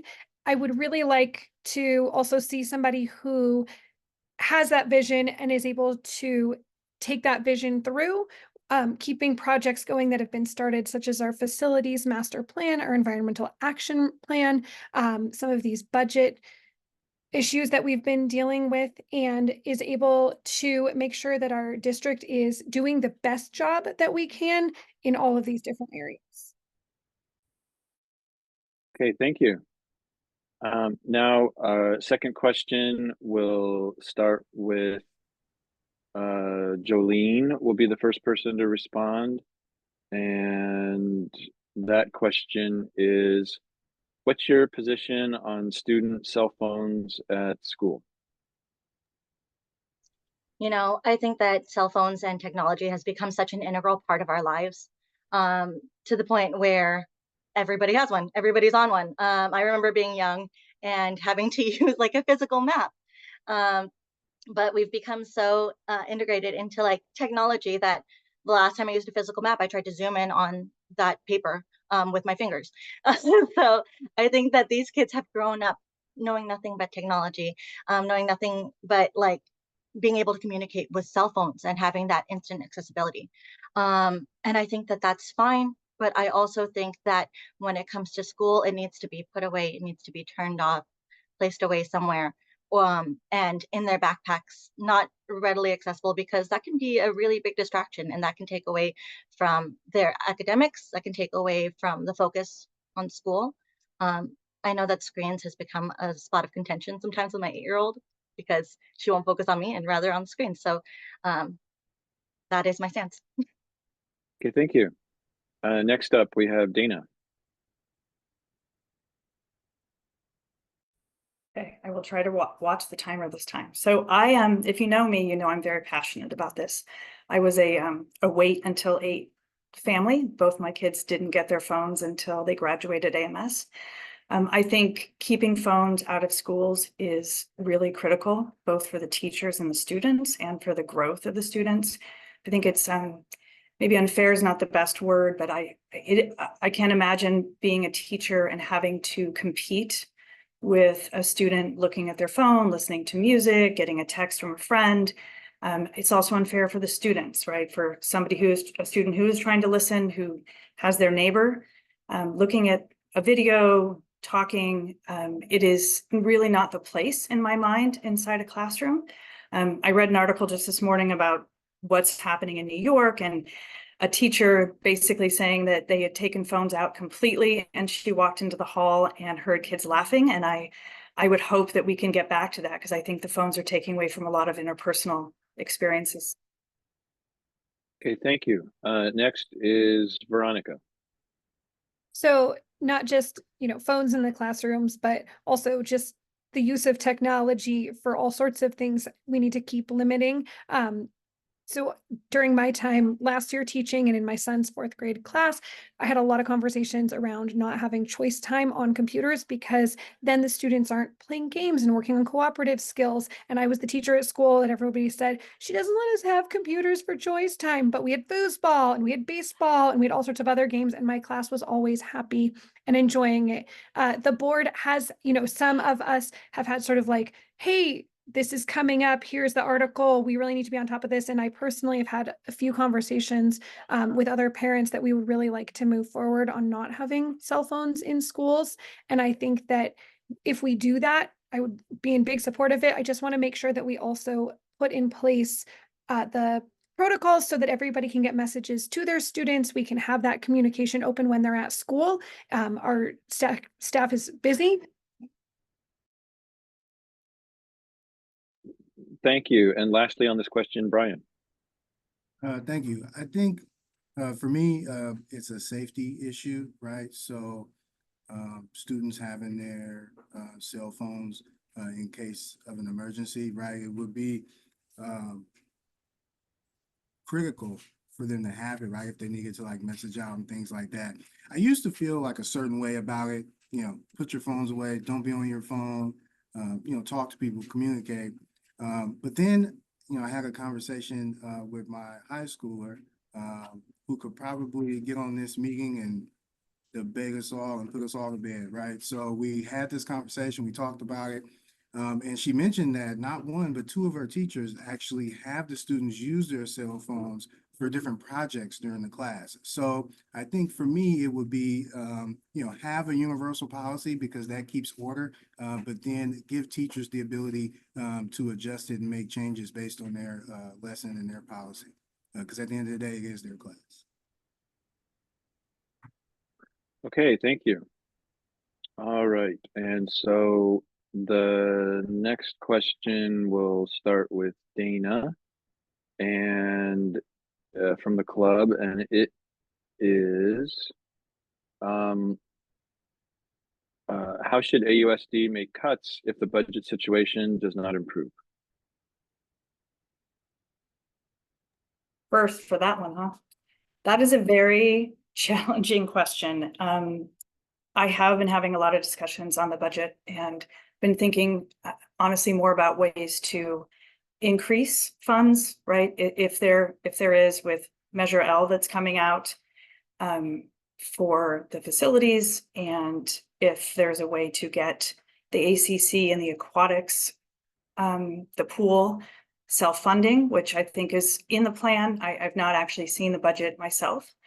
But if there were cuts, yeah. So honestly, I would have to take a hard look at the budget myself, which I haven't done. As I mentioned, I have done a tremendous amount of budgeting and people management, but it's not something I would take lightly. And I would want to talk to the teachers and the staff and the other people on the board to really understand where, if we can cut in. Okay, thank you. Next up, Veronica. Oh God. I just want to say that in my time, we have gotten ACC and the Aquatic Center both to be fiscally solvent and working within their own budget. So they are no longer taking funds from the general fund. And that has been a huge accomplishment. We have also been really careful with the budget cuts that have been made. The majority of the ones that were made in this last round were due to one-time funding sources. So they were funded with COVID dollars. And then unfortunately those dollars ran out. So we made those choices. Moving forward, AUSD runs already with a slim staff, and we are very tight, but I think there are still ways that we can go in and just make sure that we're being as frugal and conscious as we can be. And we had a budget advisory committee. We realized that really what we need to do is look at ways to have more revenue coming in. And that's what we did with Measure G and with the bond. So making cuts, I would say, wouldn't be something I would look at so much, but more revenue. Okay, thank you. Next up, we have Brian. Yeah, so I think budget cuts are always tough. One thing that I've always used when thinking about the budget is keeping the cuts as far away from the classroom as possible. Remembering that that's why we're here, to make sure that the students receive the highest quality education possible. And when you're talking about budget and you're talking about the education and what you're providing for the students, you're thinking about every single student, right? So how is our budget working for all students? How is it bringing the students that need additional assistance? How is it working for the students that are doing okay? How is it working for the students that are excelling, right? So, we're thinking about that. There are different, facilities around the district that are, sufficient. That doesn't mean that they don't need assistance. So looking at the budget for that, but they do, sustain themselves. So thinking about the budget and staying away from the classroom. Okay, thank you. Thank you. And lastly, Jolene. I think that when it comes to any kind of cuts, it's really hard. But I also agree with what Brian said. I think you're dropping some amazing little nuggets there, Brian. Because I think that if we were to make cuts, it needs to come somewhere from the top, because we can't be coming anywhere near our classrooms, near our teachers. Those are vital to our students. Those are vital to their education. And so I think that that is one of the first and foremost things that we should keep in mind. The other thing is looking into our state legislators and trying to tap into them for funding. I know that there are other districts that tap into their state legislators, and we need to do the same. But when it comes to cuts, I know that for schools, we are already working with a slim budget, and these are the tough decisions that need to be made. And so it's about communicating with our district, with our teachers, and figuring out where can we make these cuts, just not in the classrooms. Okay, thank you. Next up, let's see,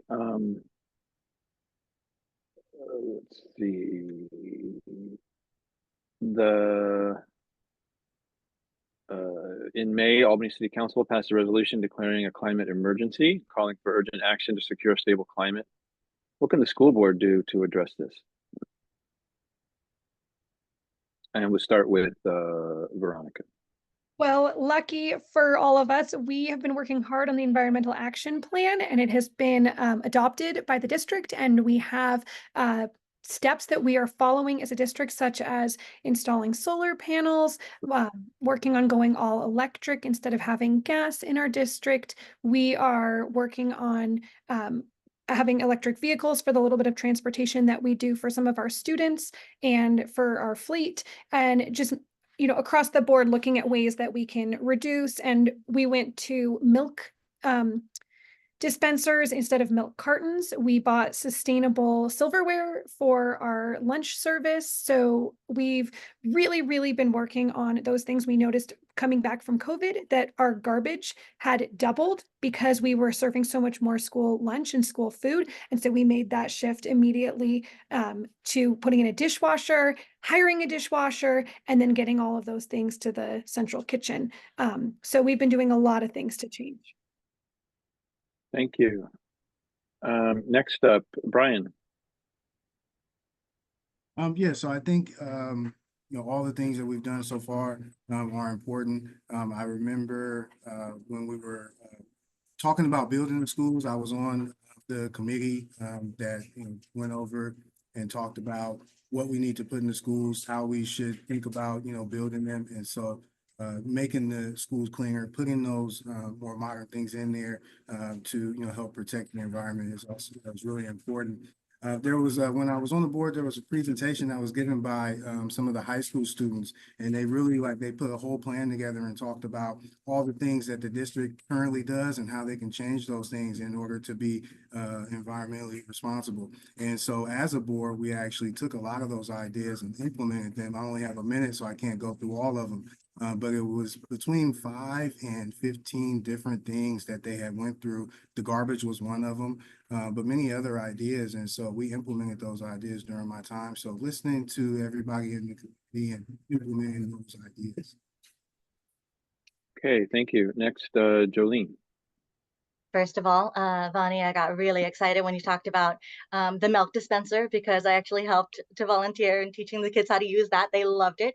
I think that a lot of the kids, particularly the younger ones, I can speak on that because I've seen it, get really excited about going green.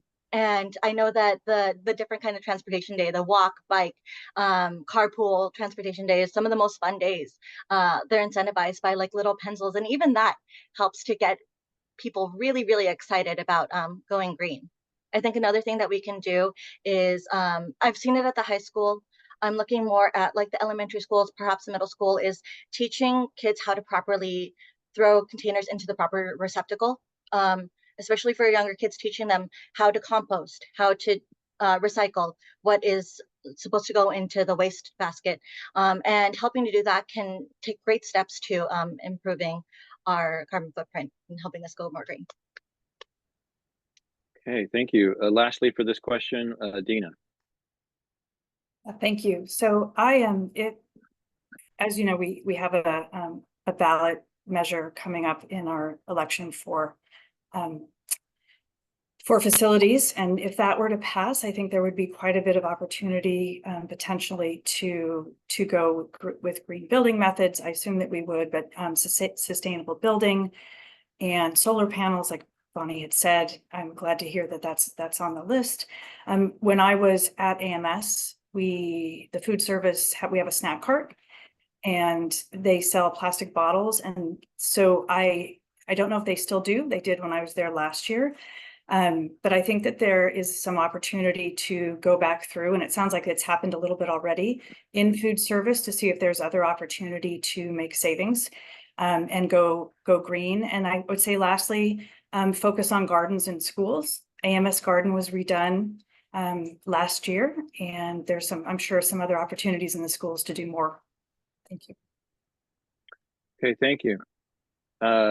The last club question, and then we'll get to audience questions that I've received a number of them directly messaged to me, is if AUSD's Measure L passes, which says it may bring $64 million in funds for capital improvements, continuing the funding that is sunsetting soon, what would be your priorities for those funds?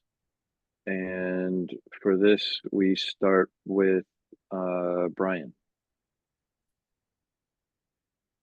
Yeah, so I think it's really important to survey the community and find out everybody's thoughts and ideas around that, but also taking a look at the current facilities and kind of seeing where we are.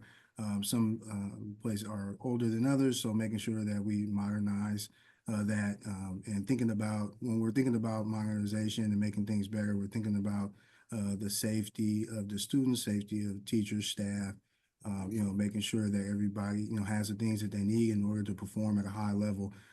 Every student in the district can achieve anything that they set their mind to, as long as they have the tools that they need in order to get there. The teachers can provide quality and do provide quality education, but they need the tools and the facilities in order to do that. And so I would use this money to make sure that all the facilities could provide that quality education. Okay, thank you. And next we have Jolene. I'm going to be fully transparent as I go into this. I need to look into that measure and read up a little bit more about it. But I think that if we are earning that kind of money, one of the first things that we should do is update some of our more outdated facilities. There are certain schools that have had updates. There are certain schools that haven't. If they haven't had updates for a while, I think that there should be updates so that we are up to code, so that we have equipment and facilities that are the most accessible, that are up to date safety wise, making sure that I guess my first and foremost thought is making sure not just that the facilities are pretty, or that are what the money is used for is beautification, but rather making sure that the utility of it, of whatever the money is used for, is up to date, and that it is safe for our students. And that can also include making sure that everything is mold free, everything is dew free. Yeah. Okay, thank you. And next on this question is Dana. Yeah, thank you. So I understand that the district did a facilities assessment back in May 2024, this year, and the wish list that they came back with was significant, over 275 million. The amount that we would get if it were to pass is only 64 million. So there's a big gap. So I haven't actually seen the detailed list, but I would go back and look at what it was prioritized. I believe that what was prioritized in that initial assessment was HVAC systems, accessibility, making sure that the schools are secure, and modernization and repairs.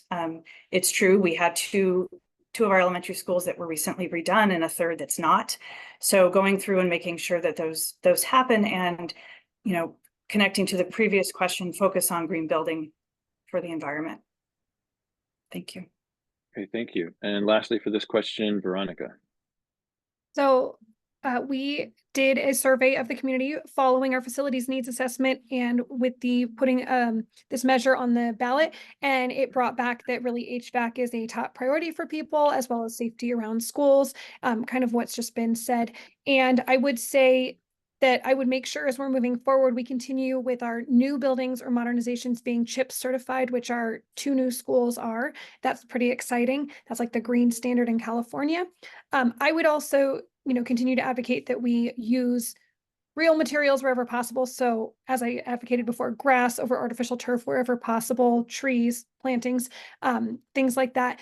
And then with this funding as well, you know, I'm starting to see we're coming into a little bit of a crunch where we have within our district higher enrollment than anticipated, particularly in our TK and lower grades. And so we may need to be looking at our ACC Jackson Street facility with a different lens coming up here, just so that we have space at our schools and we can continue to teach all children. Okay, thank you. Next we get to some audience questions. The first one that we will start with, Jolene will be the first person to respond, is do you feel the district serves students and teachers from marginalized identities properly? If not, what will you advocate for to induce change? I think that there can always be improvement. And I think that the schools and the district does what they can, but I think that there are steps that we can take to improve relations, to hear more voices, to help implement all of their thoughts and their suggestions into like any board initiatives. I say that because I believe that there are times when there are underserved communities, there are marginalized communities that have grievances, and they aren't as well heard. I know that, for example, there was a family that I was talking to that was placed into ESL, and they said that they didn't have to have those services, and so they tried speaking to somebody, and they were acknowledged, but then nothing happened with that. And I believe I'm out of time. I'm so sorry about that. Okay, thank you. Next up, Dana.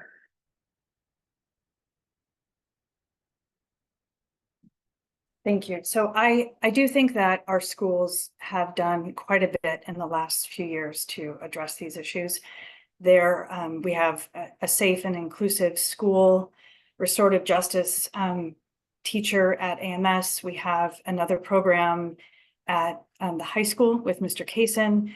I know that there is a recent program of young men of color, and I think this year, young women of color. So I do think we've done a lot. Of course, I think there's always room for improvement.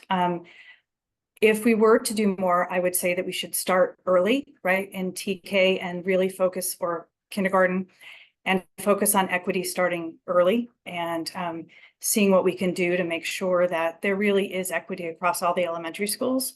I know that that is not always viewed to be the case. So I would start there if we were going to be looking at other areas for improvement. Thank you. Thank you. And next we have Veronica. I would agree. I think our district has definitely done work in this direction, and there continues to be work as there is everywhere around this. I think that one thing we can do is work to more directly reach out to certain families and certain groups. We had a call to care campaign that we did, I think just last year, where people just reached out and picked up the phone and called certain groups, and it had a huge impact. So doing that more often, and maybe really encouraging room parents to do that just at that base level, say, hey, we want to get engagement from everybody. Let's make sure we're getting everyone on the same page that this event is happening and we want all of our families. And then talking to each other, just like we do in a classroom, making sure that we're hearing from everybody when we're at those events. So circulating, talking to people. And I've also long advocated that just tabling at our school sites sometimes would get us a lot more input from different people. Thank you. Lastly for this question, Brian. All right. So I think that, well, now's the opportunity for us to figure out exactly how we're going to approach this election, because I'm going to answer this question honestly. I'm not going to answer it in a way just to get your vote, because I think that all of you are here for the right reasons. And so I'll say this. Albany Unified School District is a high-performing district. Unfortunately, it's not a high-performing district for every student. So there's a lot of work that needs to be done. We've done a lot of work in terms of diversity, but there's a lot of work to be done, right? So during my time on the board, we hired Frank Wells. Dr. Frank Wells brought in Will Kaysen at the middle school. The work was been so good. He went to the high school, started a men's group. They started a women's group. Dr. Shan works, with that. So we did a lot of work, right? We brought in the vice principal, Principal Pierce, and he's there as well. But it's not just about hiring folks. It's about providing that high-performing education for every single student, regardless of what they look like or where they come from. And we have a lot of work to do in order to do that. Okay, thank you. And the next question from the audience is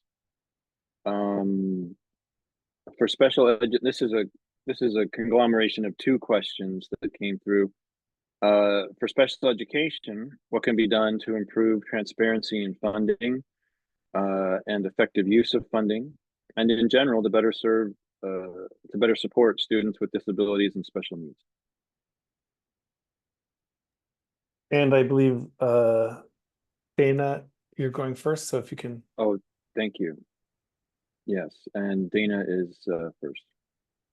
Thank you. So yeah, there is a very large challenge, I would say, and understanding with funding for special ed.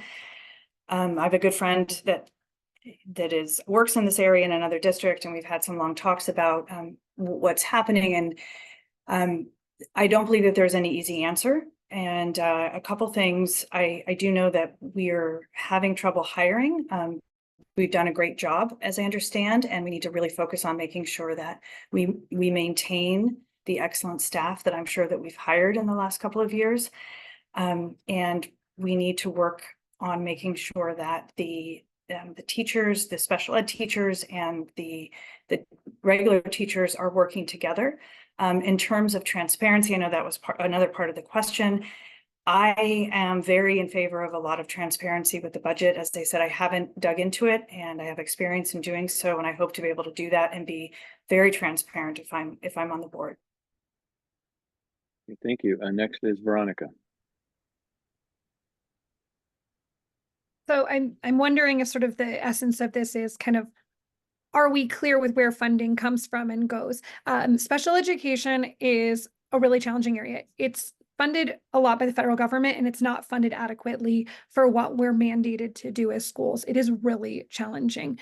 That said, Albany Unified has tried to do a good job with what we have and what we can.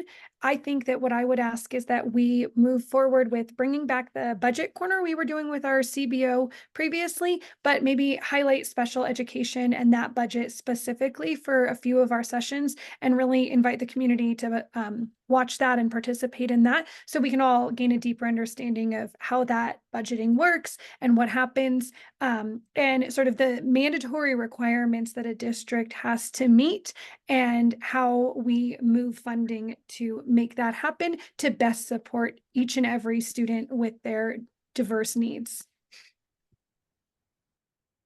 Thank you. Brian.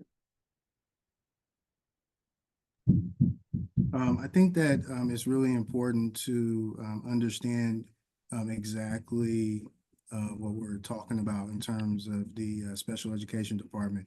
In order to really understand it, we have to take a look at special education at every site, starting from ACC all the way to Albany High School, and taking a look at the IEPs that are in place, and how are we effectively implementing those IEPs for every single student. Because one thing that I think that we can all agree on is that there's not one IEP that's more important than the other one, right? Every single student within the special education department is important. Every single student within that department matters, and every single student in that department needs everything that is outlined in our IEP, because it was put together by professionals and it's specific for that student. And so we need to make sure that we have the things in place to implement that for every student. Thank you. Next is Jolene. So this subject is near and dear to my heart because my daughter is also neurodivergent, and we're going through the process of getting an IEP. And I will tell you, it is a long and arduous process. It is extremely difficult. It feels like there are blocks all along the way.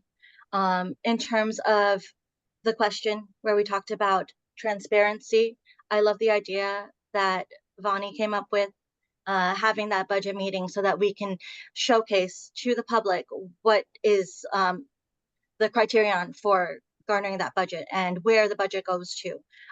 Because I will tell you, from a parent's perspective, sometimes it can get a little bit mind-boggling and dizzying trying to figure out what's happening in that, like what's happening between where the budget is and where the services are. But first and foremost, the priorities should be our students, making sure that we implement their IEP successfully, making sure that special education educators have what they need to help those students along. Thank you. And that's it for that question. The last audience question is the following.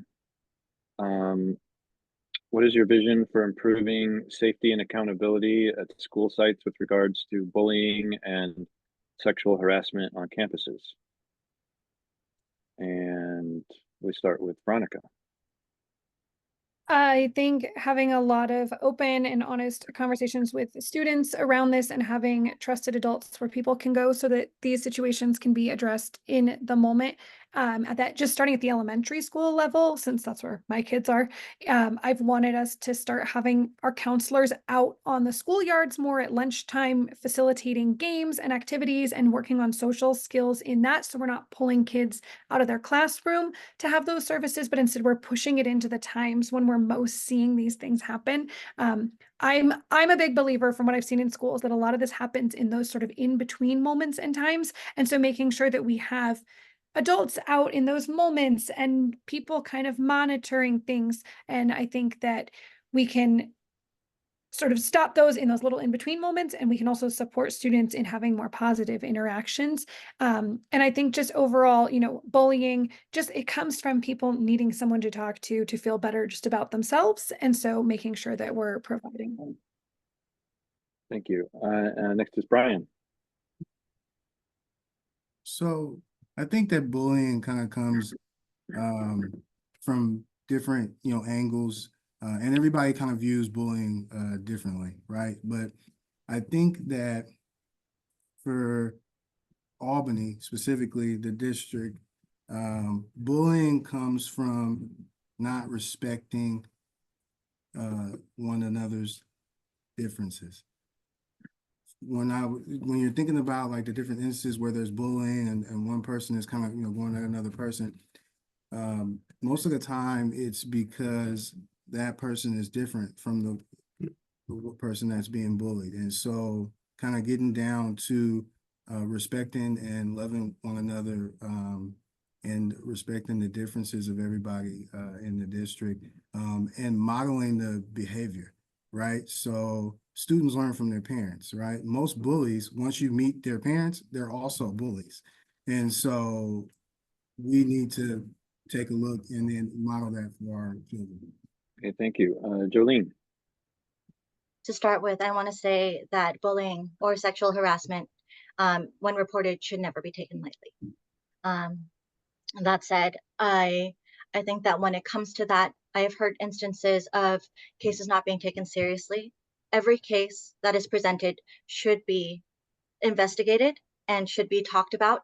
Another thing that I want to touch on is something that I touched on in my opening statement, and that's talking about mental wellness and making sure that we have sufficient counselors, sufficient mental health professionals that are there, not just for the people that were bullied or the victims, but also for the perpetrators, the bullies. Because there is a lot that people are working through, especially, and I'll bring it back, a lot of these kids had development sometimes hindered because they went through a pandemic during their crucial developmental years. These are all things that need to be taken into account, and we need to make sure we're providing services like mental health professionals. And lastly on this question is Dana. Yeah, thank you. So I agree with a lot of what's been said. I think that bullying really comes from a lack of kindness, a lack of inclusion, and a lot of hate. I know at the middle school and the high school, we've changed a lot of the curriculum to address it and talk about it. What I've experienced in talking with kids and being around on campus is there's an intellectual understanding with a lot of kids, but not an emotional understanding. And I think it's very hard to get past that. And I would look to somebody like Mr. Kaysen or Ms. Fisher to really talk about how do we get to that next level. And the kids are learning, they're growing, their brains are developing, but it's not enough to get to them intellectually. As I said, it needs to feel more real for them, I think, for the behaviors to change. And then I also agree that we need to have more adults around. Okay, thank you. So that ends our Q&A. Now each candidate has 1 minute for a closing statement, and that will wrap things up for us. And we start with Brian. Thank you. I really appreciate everybody, taking the time to listen to each candidate. I think it's important for everybody to have an opportunity to share. For me, I think it's really important that the board represent every member of the community. I also think it's really important to have tough conversations. Everybody on the board can't agree. If everybody on the board just agrees with everything, then no change will happen. I can tell you that everybody celebrates the breakfast program, but it wasn't a 5-0 vote when I brought it up. It took 3 meetings to even get it on the agenda in the first place. And then even when we talked about it, it wasn't a 5-0 vote. Everybody came up with different reasons why we didn't need it. Now thousands of kids eat for free and they're better because of it. So we're going to have tough conversations. We're going to have to make tough decisions, and everybody's not going to be happy, but the students will benefit from the dialogue that we have, and respecting our differences will make us a better district. Okay, thank you. Next, Jolene. To sum this all up, I believe that our focus should be on the students, making sure that they receive the services that they need, making sure that their voices are heard, and making sure that they feel confident and capable through their academics, because the hope is that we produce confident, capable, and overall caring human beings within this district. And to do that, we have to center the voices of our students, and in turn, the teachers who are tasked with inspiring these students. Why I'm running for school board is because I want to make sure that all families within our communities have a voice and that they have a part of this decision-making process as well. The decisions that are made by the board affect the students, they affect the teachers, the admin, but most important to remember is that they also reverberate throughout our entire community. This is a monumental responsibility, and if elected, I intend to carry the weight of this responsibility with the pride, the care, and the compassion that all of these decisions deserve. So please consider me when voting for Albany School Board. Jolene Gasman, thank you so much. Okay, thank you. Next up, Dana. Yeah, thank you everyone for being here. I'm a huge supporter of Albany schools and Albany community. I've spent a lot of time, as I said, volunteering in the community, getting to know the teachers, the schools, the fundraising, the students. I think that combined with my background and my business experience, I can add a tremendous amount of value being on the board and helping move the district forward. From a personal perspective, I value honesty, transparency, and inclusion. I enjoy working with all groups within the community. Like I said, the students, the administration, the teachers. I'm a practical problem solver. I've done a lot of that in my work, and I understand there can be different solutions to the same issue. I would hope that I would handle that with respect and grace within the community and support the students and the teachers going forward. I would be honored to receive your endorsement, and thank you for your time. Thank you. And next, lastly on this, Veronica. When I started my last term on the board, we were in the midst of COVID, and I came in because I had some issues that I just really wanted to advocate for. And in my last 4 years on the board, I have learned so much and I think impacted some really positive changes for all the students in our district, things that have helped keep our students safer, have given our students a more robust learning environment. I have helped navigate us through really challenging situations, and those will continue.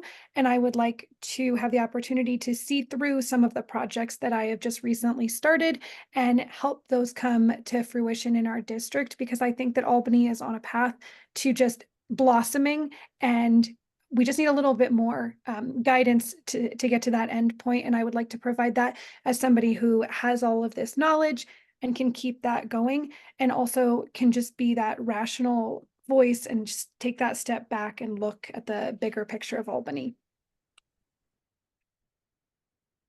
Okay, thank you. And with that, that concludes our candidate forum with school board candidates, and also the entire forum from the evening where we had city council at the first part. The Albany Democratic Club deeply thanks all the candidates for making the time and the effort to come before the public and before our club and to present their best case for why Albany residents should vote for them and why the club should endorse them. What we have next is a closed session where the members in good standing who are able to vote for an endorsement will discuss their thoughts on what the club should do. Gabi and Francesco will check the voter rolls for the club and make sure that that's all good. If you don't have a name that's clearly visible on your Zoom, then we may have to inquire further. And I'm going to stop the recording, and we hope to post this soon on the club's YouTube channel for the public to take a closer look at. And so, yeah. And so Ryan, everyone can I who's, interject? yeah, would you? Okay. Yeah. So I just want to be clear that we're going to do our best effort to get this posted as soon as possible. When it's posted, our goal is to send out the link of its posting to all of the eligible members who can vote, and then be able to make the ballots accessible for the 24 hours after that posting. Does that sound right? Yeah, that's what we agreed to. And so that's, we don't know exactly how long the process will be to get the video up to our YouTube. But whenever that is, then we'll have 24 hours to uh, uh, to vote on that, and we'll let candidates know how that went. Okay, so let's